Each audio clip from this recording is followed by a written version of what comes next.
அன்பானவர்களே, இன்னைக்கு நான் உங்களுக்கு கொடுக்க போகிற செய்தியினுடைய ஒரு தலைப்பு என்னவென்று சொன்னால், நீங்கள் உலகத்திற்கு வெளிச்சமாய் இருக்க வேண்டும். அதாவது நீங்கள் விசுவாசிகளே, தேவனுடைய பிள்ளைகளே, நீங்கள் உலகத்திற்கு எப்படி இருக்க வேண்டும்? வெளிச்சமாயிருக்க வேண்டும் என்று கர்த்தர் என்ன செய்கிறார்? அவர் விரும்புகிறார். இந்த வெளிச்சமாய் இருப்பதை குறித்து ஆண்டவராய் இயேசு கிறிஸ்து அந்த மலை பிரசங்கத்திலே சீசர்களும் இருந்தார்கள். பிரசங்கங்களை கேட்பதற்கு அநேக ஜனங்கள் கூடி வந்தார்கள். அப்போ சீசர்களும் ஜனங்களும்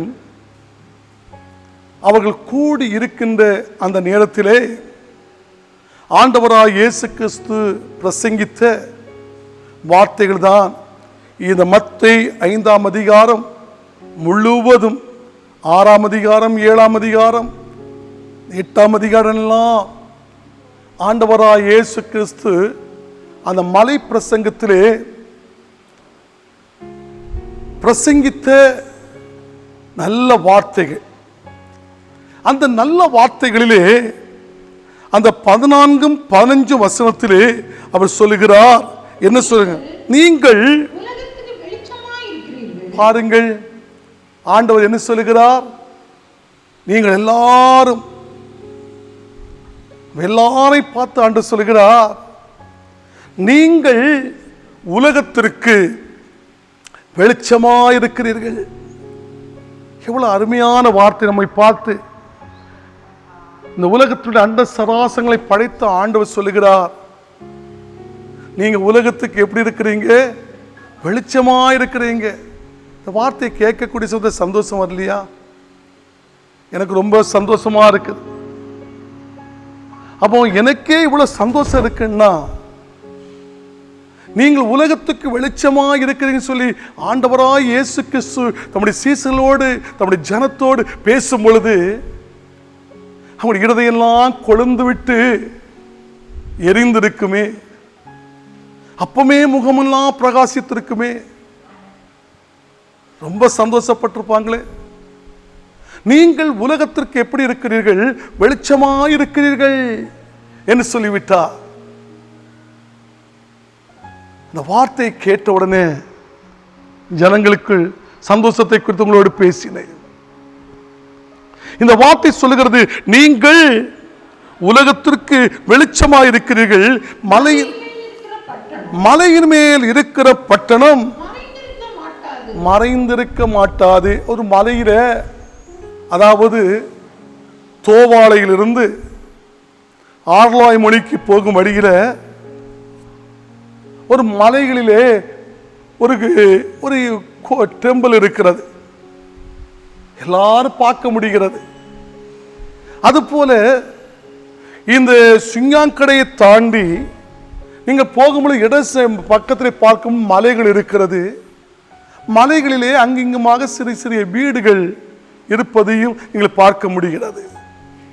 பார்க்கும் பொழுது அந்த மலையின் மேல் இருக்கிற வீடு, ஒரு வீடு அருமையான வெள்ளை அடித்து பஸ்ஸில் போகக்கூடியவங்களும், பைக்கில் போகக்கூடியவங்களும், நடந்து போகக்கூடியவங்களுக்கும் அந்த வீடு என்ன செய்திருக்கிறது?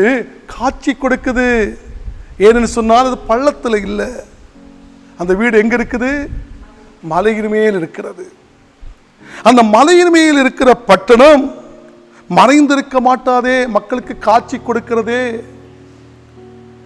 மக்களுக்கு அது என்ன செய்கிறது?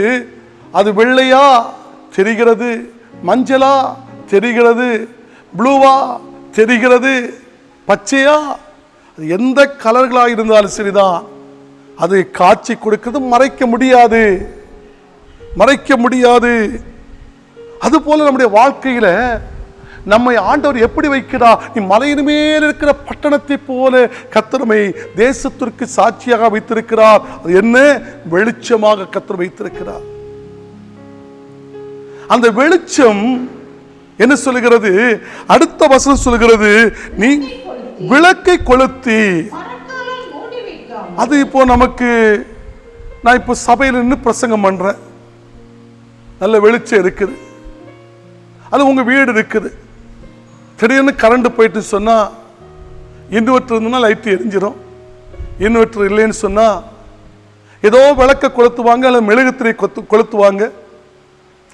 அது ஒரு மெழுகுத்திரை கொளுத்திக்கிட்டு அதை நீங்க என்ன செய்யணும்னா, ஒரு விளக்கு தண்டுக்க மேல வச்சா அந்த வீடு முழுவதுமா என்ன செய்யும்? பிரகாசம் கொடுக்கும். அந்த மெழுகுத்திரையை கொளுத்திக்கிட்டு கீழே வச்சுக்கிட்டு ஒரு பாத்திரத்தை எடுத்து மூடி போட்டீங்கன்னு சொன்னா அது பிரகாசம் கொடுக்க முடியுமா? வெளிச்சம் காண முடியுமா? காண முடியாது. அதுதான் சொல்லுகிறது, விளக்கை கொளுத்தி மரக்கால்களால் மூடி வைக்காமல் விளக்கை தண்டின் மேல் வைப்பார்கள், அப்பொழுது வீட்டில் உள்ள யாவருக்கும் வெளிச்சம் கொடுக்கும். அப்ப ஆண்டவர் சொல்லுகிறார், என்ன சொல்லுகிறார்? நம்ம வெளிச்சமாக வைத்திருக்கிறார். நம்முடைய ஜீவியங்கள் மறைக்கால்களிலே மூடப்படுகிற வாழ்க்கை அல்ல, ஒரு இருளிலே இருக்கிற வாழ்க்கை அல்ல, வெளிச்சத்துக்குள். அதோட என்ன? ஜனங்களுக்குள் நாம் வெளிச்சம் கொடுக்கணுமா? வெளிச்சம் கொடுப்பதற்கு ஆண்டவர் ஒரு மனுஷிக்கு புரியும்படியாக அவர் அருமையாக அந்த மலை பிரசங்கத்தில் எல்லாரோடு அவர் பேசுகிறார். இவ்விதமாய் மனுஷர்கள் உங்களுடைய நல்ல குணங்களை, நற்கிரிகளை கண்டு பரலோகத்தில் இருக்கிற உங்கள் பிதாவை மகிமைப்படுத்தும்படிக்கு உங்கள் வெளிச்சம் அது ஜனங்களுக்கு முன்பதாக தேசத்துக்குள்ளே, உடைய குடும்பத்துக்குள், உடைய தெருவுக்குள், உடைய ஊருக்குள், நீ இருக்கிற வேலை ஸ்தலத்திற்குள் எங்காக இருந்தாலும் சரிதான், இவ்விதமாய் மனுஷர்கள் உங்கள் நற்கிரிகளை கண்டு பரலோகத்திற்கிற உங்கள் பிதாவை மகிமைப்படுத்தும்படிக்கு உங்கள் வெளிச்சம் அவர்களுக்கு முன்பதாக பிரகாசிப்பிக்க கடவது. நம்முடைய வெளிச்சம் எப்படி? இந்த உலகத்திலே நம்முடைய இருக்கிற நான் மக்களுக்காக நாம் பிரகாசிக்கிறோமா, அல்ல தனக்காக வாழுகிறோமா? இந்த விளக்கு அநேக பேருக்கு வெளிச்சம் கொடுக்கிறதா, அல்லது மறைக்கால்களால் நீ மூடி வைக்கின்றாயா? உன்னுடைய வெளிச்சத்தை நீ மூடி வைக்கின்றாயா? அதை சற்று சிந்தித்து பாருங்கள். சிந்திக்க வேண்டிய ஒரு காலம். ஆண்டவர் நம்மை வெளிச்சமாக தான் வைத்திருக்கிறார். மலையின் மேல் இருக்கிற பட்டணத்தை போல தேசத்திற்கு சாட்சியாக தான் தேவன் நம்மை அழைத்திருக்கிறார். நம்மை அழைத்து நம்முடைய பரம தகப்பன் நம்முடைய ஜீவியத்திலே அவர் வெளிச்சத்தை கொடுக்கிறார். வெளிச்சம், வேதம் சொல்லுகிறது, இந்த வெளிச்சம் நம்முடைய வாழ்க்கையிலே வர வேண்டும் என்று சொன்னால் நாம் என்ன செய்ய வேண்டும்? பிலிப்பியர் 2ஆம் அதிகாரம் அதிலே 14 அந்த 15 வசனத்தை நீங்கள் படித்து பார்க்கும் பொழுது, 2ஆம் அதிகாரம் 14 அந்த 15 வசனத்தை நீங்கள் படித்து பார்க்கும் பொழுது என்ன சொல்லுகிறது பாருங்கள். அப்போஸ்தலனாகிய பவுல் அந்த பிலிப்பியருக்கு எழுதின அந்த நிருபத்திலே அவர் சொல்லுகிறான், நான் வீணாக ஓடினதும் வீணாக பிரயாசப்பட்டதும் இல்லை என்கிற ஒரு மகிழ்ச்சி கிறிஸ்துவின் நாளிலே எனக்கு உண்டாயிருப்பதற்கு ஜீவ வசனத்தை நான் பிடித்துக் கொண்டு உலகத்திலே சுடர்களைப் போல பிரகாசிக்கிற நீங்கள் கோணலும்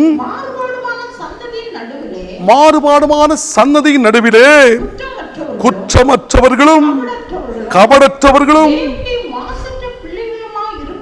தேவனுடைய மாசற்ற பிள்ளைகளுமாய் இருக்கும்படிக்கு சொல்லி ஒரு அறிவுரையை அப்போஸ்தலனாகிய பவுல் பிலிப்பியருக்கு எழுதின அந்த நிருபத்திலே நம்ம சொல்லுகிறார். நான் வீணாக ஓடினதும் வீணாக பிரயாசப்பட்டதும் இல்லை என்கிற ஒரு மகிழ்ச்சி. கிறிஸ்துவின் நாள். கிறிஸ்துவின் நாள்னா என்ன? கிறிஸ்துவின் நாள் என்று சொன்னால் என்ன? அந்த மகிழ்ச்சி கொடுக்கிற நாள், அதான் கிறிஸ்துவின் நாள். அந்த கிறிஸ்துவின் நாள் என்று சொன்னால் ஆண்டவராய் இயேசு கிறிஸ்து அந்த மத்திய ஆகாயத்திலே அவர் வரும்பொழுது மரித்து அடக்கம் பண்ணப்பட்ட பரிசுத்தவான்களும் உயிரோடு எழும்பி, உயிரோடு இருக்கிற பரிசுத்தவான்களும் மறுரூபமாக எடுத்துக்கொள்ளப்படுகிற நாள்தான் கிறிஸ்துவின் நாள். அந்த கிறிஸ்துவின் நாளிலே என்ன சொல்கிறது? மகிழ்ச்சி கிறிஸ்துவின் நாளிலே எனக்கு உண்டாயிருப்பதற்கு. இந்த உலகத்திலே வாழுகிற நான் ஜீவ வசனத்தை பிடித்துக் கொண்டு உலகத்திலே சுடர்களைப் போல பிரகாசிக்கிற நீங்கள் இந்த ஜீவ வசனத்தை பிடித்துக் கொண்டிருக்கின்றீர்களா? இந்த ஜீவ வசனத்தின்படி வாழுகின்றீர்களா? இந்த ஜீவ வசனத்தில் தான் நமக்கு ஒரு வெளிச்சம் இருக்கிறது. இந்த ஜீவ வசனத்தில் தான் மகிழ்ச்சி இருக்கிறது. இந்த ஜீவ வசனத்தை நம் இருதயத்தில் ஏற்றுக்கொண்டால் மாத்திரம் கிறிஸ்துவின் நாளிலே எனக்கு ஒரு மகிழ்ச்சி, சந்தோஷம், சமாதானம் என்ன செய்கிறது? உண்டாகிறது. கிறிஸ்துவின் நாளிலே. கிறிஸ்துவின் நாளிலே. அன்பு கர்த்தருடைய பிள்ளைகளே, இந்த வார்த்தை நமக்கு சொல்லுகிறது நம்முடைய ஓட்டம் எப்படி இருக்கிறது. அந்த கிறிஸ்துவின் நாளிலே அந்த மகிழ்ச்சியை பெறுகிற ஒரு ஓட்டமாய் இருக்கிறதா? அந்த வெளிச்சத்துக்குள் ஓடுகிறோமா அல்லது இருளுக்குள் ஓடுகிறோமா? சற்று சிந்தித்து பாருங்கள். அருமை இரட்சகராகிய ஆண்டவர், நீ இருளின் பிள்ளைகள் அல்ல, நீ வெளிச்சத்தின் பிள்ளைகள் என்று சொல்லி நம்மை அழைத்து மலையின் மேல் இருக்கிற பட்டணத்தை போல உயரமான ஒரு இடத்திலே கர்த்தர் கொண்டு வைத்திருக்கிறாரே. நீங்களும் நானும் தேசத்துக்கு சாட்சியாக இருக்க வேண்டும், வெளிச்சமாக இருக்க வேண்டும் என்று சொல்லிதான் நம்முடைய வாழ்க்கையிலோ கர்த்தர் தந்த வெளிச்சத்தை அணைத்து புகழுகிறார்கள். நெறிந்த நாணலை போல, மங்கி எறிகிற திரியை போல இன்னைக்கு ஆண்டு பிரகாசித்த விளக்கு மங்கி மங்கி எரியுது. ஆனா அந்த திரியில மேல பார்த்தா கருப்பு அடபிடிச்சு இருக்குது. அதை வெட்டி தள்ளிட்டேன்னு சொன்னா அந்த விளக்கு என்ன செய்யும்? பிரகாசமா எரியும். அந்த திரியில கருப்பு கருப்பா உன்னை பிரகாசிக்க விடாதபடி இருக்கின்ற ஆண்டவருக்கு பிரியமில்லாத குணத்தை வெட்டி தள்ளிடு. அப்பொழுது என்ன செய்யலாம்? மங்கி மங்கி எரிகிற இந்த வெளிச்சம் ஒரு பிரகாசத்தை கொண்டு வரும், ஒரு மேன்மையை கொண்டு வரும், ஒரு ஆசீர்வாதத்தை கொண்டு வரும்.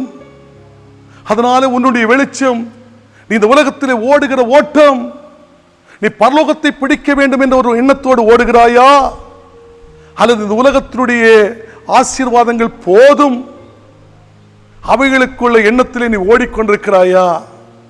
சற்று சிந்தித்து பாருங்கள். அந்த ஆண்டவர் நம்முடைய வாழ்க்கையில உலகத்திற்குள் வெளிச்சமாயிருக்க வேண்டும் என்று சொல்லுகிறார். எபேசியர் 5ஆம் அதிகாரம் 8ஆம் வசனத்தை நீங்கள் படித்து பார்க்கும் பொழுது வந்து என்ன சொல்லுகிறது? முற்காலத்தில் நீங்கள் முற்காலத்திலே முந்தின நாட்களிலே அழைக்கப்படுவதற்கு முன்பதாகவே நீங்கள் அந்தகாரமாயிருந்தீர்கள். இப்பொழுதோ கர்த்தருக்குள் வெளிச்சமாயிருக்கிறீர்கள். வெளிச்சத்தின் பிள்ளைகளாய் நடந்து கொள்ளுங்கள். நீங்கள் உலகத்திற்கு வெளிச்சமாயிருக்க வேண்டும். முற்காலத்திலே நீங்கள் அந்தகாரமாயிருந்தீர்கள், அதாவது பிசாசினுடைய அடிமைக்குள் இருந்தீர்கள், ஆளுகைக்குள் இருந்தீர்கள். நான் உங்களை அழைத்து இப்பொழுதோ கர்த்தருக்குள் நீங்கள் வெளிச்சமாயிருக்கிறீர்கள். வெளிச்சமாயிருக்கிறீர்கள். வெளிச்சத்தின் பிள்ளைகளில் போல நடந்து கொள்ளுங்கள். நாம் வெளிச்சத்தின் பிள்ளைகளாய் நடந்து கொள்கிறோமா அல்லது பிசாசினுடைய பிள்ளைகளாய் அந்தகாரத்தின் பிள்ளைகளாய் நடந்து கொண்டிருக்கிறோமா? ஒரு கேள்விக்குறி. கர்த்தர் கேட்கிறார், எப்படிப்பட்ட நிலைமையிலே நாம் நடந்து கொண்டிருக்கிறோம்? வார்த்தையை கேட்டுக்கொண்டிருக்கிற தேவ பிள்ளையே, நீ வெளிச்சத்தின் பிள்ளையா, நீ இருளின் பிள்ளையா? கர்த்தர் கேட்கிறார். அது மாத்திரமல்ல, லூக்கா 11ஆம் அதிகாரம் 35ஆம் வசனத்தை நீங்கள் படித்து பார்க்கும் பொழுது என்ன சொல்கிறது? ஆகையால் உன்னிலுள்ள வெளிச்சம் இருளாகாதபடிக்கு எச்சரிக்கையாயிரு. என்ன சொல்லுகிறார்? உன்னிலுள்ள வெளிச்சம் இருளாகிவிடாதபடிக்கு எப்படி இரு? எச்சரிக்கையாயிரு. ஆண்டவர் தம்முடைய ஜனத்தை பார்த்து அவர் சொல்லி இருக்கிறார், உன்னிலுள்ள வெளிச்சம், ஆகையால் உன்னிலுள்ள வெளிச்சம் இருளாகாதபடிக்கு நீ எச்சரிக்கையாயிரு. உலகத்திற்கு வெளிச்சமாய் இருக்க வேண்டிய நான் உலகத்துக்கு வெளிச்சமாய் இருக்க வேண்டும் என்று விரும்புகிறார். அது ஆகையால் உன்னிலுள்ள வெளிச்சம் இருளாகிவிடாதபடிக்கு எச்சரிக்கையாயிரு. அன்பு தேவ பிள்ளைகளே, அந்த யோவான் 5ஆம் அதிகாரம், யோவான் 5:35 நீங்கள் படித்து பார்க்கும் பொழுது என்ன சொல்கிறது? 5:35 படித்து பார்க்கும் பொழுது என்ன சொல்கிறது? அவன் எரிந்து பிரகாசிக்கிற விளக்காயிருந்தான். யாரை குறித்து யார் சொல்லுகிறார்? யோவான் ஸ்நானகனை குறித்து ஆண்டவராகிய இயேசு கிறிஸ்துவே சாட்சி கொடுக்கிறார். அவன் எரிந்து பிரகாசிக்கிற விளக்காயிருந்தான். நீங்களும் சில காலம் அவனுடைய வெளிச்சத்திலே கலிகூற மனதாகி விரியன் பாம்பு குட்டிகளே, வரும் கோபத்துக்கு தப்புவிப்பதற்கு வழிகாட்டினவன் யார் என்று ஜனத்தை பார்த்து கேட்டவன். மனம் திரும்புவதற்கு ஏற்ற கனிகளை யோவான் ஸ்நானகன் தேசத்திலே கொடுத்தார். ஆனால் ஆண்டவர் சொல்கிறார், அவன் எரிந்து பிரகாசிப்பிக்கின்ற என விளக்காயிருந்தான். நீங்களும் அந்த வெளிச்சத்துக்குள் சில காலங்கள் இருந்தீர்கள். ஆனால் அநேக பேர் அந்த வெளிச்சத்துக்குள் வந்து அந்த வெளிச்சத்தை அனுபவித்து இன்னைக்கு அந்த வெளிச்சத்தை மறந்து வாழ்ந்து கொண்டிருக்கிறீர்களே. 8ஆம் அதிகாரம் 12ஆம் வசனத்தை நீங்கள் படித்து பார்க்கும் பொழுது, யோவான் 8:12 படித்து பார்க்கும் பொழுது, மறுபடியும் இயேசு ஜனங்களை நோக்கி, நான் உலகத்திற்கு ஒளியாக இருக்கிறேன். என்னை பின்பற்றுகிறவன் இருளிலே நடவாமல் ஜீவ ஒளியை அடைந்திருப்பான். பாருங்கள், மறுபடியும் இயேசு ஜனங்களை நோக்கி, நான் உலகத்துக்கு ஒளியாயிருக்கிறேன். என்னை பின்பற்றுகிறவன் இருளிலே நடவாமல் ஜீவ ஒளியை அடைந்திருப்பான். தேவனுடைய பிள்ளைகளே, அந்த ஜோதி இந்த ஜோதி என்றெல்லாம் ஏராளமான ஜோதிகள் இருக்கிறது. நான் பிரசங்கிக்கிற மெய்யான ஜோதி அவர் ஜீவ ஜோதி, அவர் ஜீவாதிபதி. இந்த ஜீவாதிபதி சொல்கிறார், மறுபடி இயேசு ஜனங்களை நோக்கி, நான் உலகத்திற்கு ஒளியாக இருக்கிறேன். உலகத்திற்கு ஒளியாக இருக்கிறேன். என்னை பின்பற்றுகிறவன் இருளிலே நடவாமல் ஜீவ ஒளியை அடைந்திருப்பா என்று கர்த்தர் சொல்கிறார். ஜீவ ஒளியை அடைந்திருப்பா. அன்பு ஆண்டுடைய பிள்ளைகளே, நம்முடைய வாழ்க்கையிலே ஜீவ ஒளியை அடைந்த நாம் எப்படி இருக்கிறோம்? உலகத்திற்கு வெளிச்சமாக இருக்கிறோமா? அல்லது மக்களுக்குள் நம்முடைய வாழ்க்கை இருளாக இருக்கிறதா? கொஞ்சம் சிந்தித்து பாருங்கள்.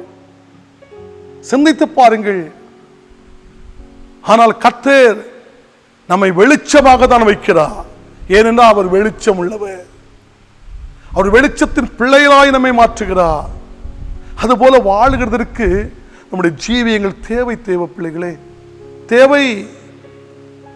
ஏசாயா அதான் சொல்லுகிறார். ஏசாயா 60ஆம் அதிகாரம் 1, 2, 3 வசனம் என்ன சொல்லுகிறது?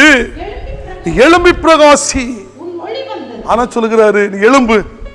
ஒருவேளை இந்த வெளிச்சத்தை பெற்ற நீங்க அந்த வெளிச்சத்தை இழந்து ரட்சிப்பு, ஞானஸ்நானம், அபிஷேகம், அந்த மகிழ்ச்சி, சந்தோஷத்தை எல்லாம் இழந்து ஒருவேளை நீங்க இருந்தாங்கன்னா ஆண்டவர் சொல்றார், என்ன சொல்றார் தெரியுமா? நீ எழும்பு, எழும்பு, இருந்த இடத்துல எழும்பு, எழும்பி நீ பிரகாசி.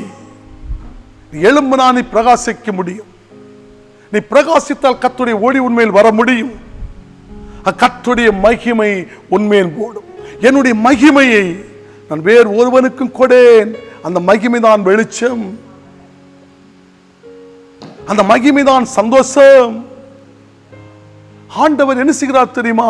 அந்த வெளிச்சத்தை கர்த்தர் நமக்கு வைத்திருக்கிறார். வெளிச்சத்தை வைத்திருக்கிறார். நீங்கள் தேவ பிள்ளைகளே, உலகத்திற்கு வெளிச்சமாயிருக்கின்றீர்களா? எழும்பி பிரகாசி, உன் ஒளி வந்தது, கர்த்தருடைய மகிமை உன்மேல் உதித்தது. கவனமாய் கேளுங்கள். இதோ இருள் பூமியையும் காரிருள் ஜனங்களை மூடும், ஆனாலும் உன்மேல் கர்த்தர் உதிப்பார். என்னங்க, இதோ இருள் பூமியை மூடப் போகிறது. வானத்தினுடைய சத்துவங்கள் அசைக்கப்பட்டுக் கொண்டிருக்கிறது. ஓ, காரிருள் ஜனத்தை மூடப் போகிறது, ஜனத்தை மூடப் போகிறது. இந்த உலகத்தில் நடக்கிற ஒவ்வொரு சம்பவத்தையும் அறிந்து கொண்டிருக்கிற தேவ பிள்ளையே, இதோ இருள் பூமியையும் காரிருள் ஜனங்களை மூடப் போகிறது. கர்த்தர் சொல்லுகிறார், ஓ கர்த்தர், ஆனாலும் உன்மேல் கர்த்தர் உதிப்பார். அவருடைய மகிமை உன்மேல் காணப்படும், உன்மேல் காணப்படும். ஓ, இருள் பூமியையும் காரிருள் ஜனங்களை மூடும் என்று சொன்னால் அது அர்த்தம் என்ன? ஆண்டவராய் இயேசு கிறிஸ்துவை சொந்த இரட்சகராக ஆண்டவராய் ஏற்றுக்கொள்ளாமல் சத்தியத்தை கேட்டு கீழ்ப்படியாத ஜனத்தின் மேல் ஒரு இருள், ஒரு காரிருள் மூடப் போகிறது. காரிருள் மூடப் போகிறது. கர்த்தர் சொல்கிறார், உன்மேல், ஓ ஆனாலும் கர்த்தருடைய மகிமை உன்மேல் உதிக்கும் என்று சொல்லி இருக்கிறார். அடுத்த வசனம், உன் வெளிச்சத்திற்கு ஜாதிகளும் உதிக்கிற உன்னுடைய ஒளி நடத்திற்கு ராஜாக்களும் நடந்து வருவார்கள் என்று எவ்வளவு அருமையான வார்த்தை. கர்த்தர் மேல் உதிக்கும் பொழுது நமக்குள் இருக்கிறதான வெளிச்சத்தை தேடி, ஓ வெளிச்சத்திற்கு ஜாதிகள், உதிக்கிற ஒளியிடத்திற்கு ராஜாக்களும் என்ன செய்வார்கள்? நடந்து வருவார்களா, நடந்து வருவார்களா? இந்த வார்த்தையை கேட்டுக்கொண்டிருக்கின்ற அன்பானவர்களே, தேவ பிள்ளையே, நம்முடைய வெளிச்சம் உலகத்துக்கு நாம் வெளிச்சமா இருக்கிறோமா? சற்று சிந்தித்து பாருங்கள். உலகத்துக்குள் நாம் வெளிச்சமாக இருப்போம், வெளிச்சமாக இருப்போம். சங்கீதம் 34:5 என்ன சொல்லுகிறது? அவர்கள் அவரை நோக்கி பார்த்து பிரகாசம் அடைந்தார்கள். அவருடைய முகங்கள் என்ன செய்யவில்லை? வெட்கப்படவில்லை என்று சொல்லப்பட்டிருக்கிறது. வெட்கப்படவில்லை. அவர்கள் அவரை நோக்கி பார்த்து என்ன செய்தார்கள்? பிரகாசம் அடைந்தார்கள். அவருடைய முகங்கள் என்ன செய்யவில்லை? வெட்கப்படவில்லை என்று சொல்லப்பட்டிருக்கிறது. வெட்கப்படவில்லை. நம்ம யாரை நோக்கி பார்க்கிறோம்? அவரை நோக்கி பார்க்கிறோமா? இந்த உலகத்தை நோக்கி பார்க்கிறோமா? உலகத்தை நோக்கி பார்க்கிறோமா? அன்பானவர்களே, நாம் தேவ சமூகத்திலே ஆண்டவரை நோக்கி பாருங்கள். ஆண்டவரை நோக்கி பார்க்கும் பொழுது நான் நிச்சயமாக என்ன செய்ய முடியும்? பிரகாசிக்க முடியும். அந்த மோசே ஆண்டவரோ நோக்கி பார்த்து விட்டு அவன் திரும்பி வருகிற வேளையிலே, மலையிலிருந்து இறங்கி வருகிற வேளையிலே என்ன சொல்கிறது? அவனுடைய முகம் பிரகாசித்தது. அந்த முகம் பிரகாசித்த பொழுது ஆரோன் மற்ற ஜனங்கள் அவனுடைய முகத்தை பார்க்கும் பொழுது பார்க்க கூடாதபடிக்கு கண்கள் கூசிவிட்டது. கண்கள் கூசிவிட்டது. தேவ பிள்ளைகளே, காரணம் மோசே ஆண்டவரோடு கூட இருந்தார். ஆண்டவர் மோசையோடு கூட இருந்தார். அந்த மோசையோடு கூட இருந்த பொழுது அந்த மோசே ஆண்டவரை நோக்கி அவன் பார்த்தபடினாலே அவருடைய முகத்தை கர்த்தர் பிரகாசித்தார். அவரை நோக்கி பார்த்தவர்கள் பிரகாசம் அடைந்தார்கள். அவருடைய முகங்கள் என்ன செய்யவில்லை? வெட்கப்பட்டு போகவில்லை. வெட்கப்படவில்லை. வெட்கப்பட்டு போகவில்லை. நம்முடைய வாழ்க்கை எப்படி இருக்கிறது? எப்படிப்பட்ட ஒரு வாழ்க்கையாக இருக்கிறது? விசுவாசியே, தேவ பிள்ளையே, நீங்கள் உலகத்துக்கு வெளிச்சமாக இருக்கிறீர்களா? கர்த்தர் நமக்கு கொடுத்த கட்டளை என்ன? நீங்கள் உலகத்திற்கு வெளிச்சமாக இருக்க வேண்டும். உன்னில் உள்ள வெளிச்சம் இருளாகாதபடிக்கு எச்சரிக்கையாக இருக்க வேண்டும். அந்த யோவான் இந்த பூமியில இருக்கும் காலம் வரையிலும் அவன் எழும்பி பிரகாசிக்கிற வழியாக இருந்தான், எரிந்து பிரகாசிக்கிற வழியாக இருந்தான். இந்த உலகத்திலே வாழுகிற நீங்கள் இருக்கிற காலத்திலே எரிந்து பிரகாசிக்கின்ற நீங்கள் ஆண்டவருடைய பிள்ளைகளே விளக்காக ஒளியாக இருக்கின்றீர்களா? அல்லது தேவ பிள்ளைகளே இந்த தீ அணைந்து அணைந்து அணைந்து அணைந்து மங்கி மங்கி மங்கி மங்கி போய்கொண்டிருக்கிறதா? சற்று சிந்தித்து பாருங்கள். தேவன் நம்மோடு கூட ஒரு வார்த்தை சொல்லுகிறார், நீ எழும்பி என்ன செய்? பிரகாசித்து. ஆண்டவர் சொல்லுகிறார், உன் எழும்பி பிரகாசி, உன் ஒளி வந்தது, கர்த்தருடைய மகிமை உன்மேல் உதித்தது என்று சொன்னார். ஒரே ஒரு வசனத்தை ஆண்டவரை படித்து நான் முடிக்க போகிறோம். கர்த்தருடைய நாமத்திலே அதே ஆண்டவராய் இயேசுவினுடைய வார்த்தை சொல்கிறது. மத்தேயு 5:16 மறுபடியும் படிப்போம். 5:14 மறுபடியும் படிப்போம். 5:14 நீங்கள் உலகத்திற்கு வெளிச்சமாய் இருக்கிறீர்கள். மலையின் மேல் இருக்கிற பட்டணம் மறைந்திருக்க மாட்டாது. போதும், மறைக்காதபடிக்கு வெளிச்சமாய் இருப்போம். கண்களை மூடி செபிப்போமா? பரிசுத்தமுள்ள பிதாவே, ஆண்டவராய் இயேசுவின் நாமத்தில் வருகிறோம். கர்த்தருடைய நாமத்தில் எங்களுடைய ஜனங்கள் உலகத்திற்கு வெளிச்சமாய் இருக்க வேண்டும். வெளிச்சத்தின் பிள்ளைகளாய் மாற்றுவீராக. இயேசுவின் நாமத்தில் செபிக்க நல்ல பிதாவே, ஆமென், ஆமென். கர்த்தர் உங்களை ஆசீர்வதிப்பார். God bless you.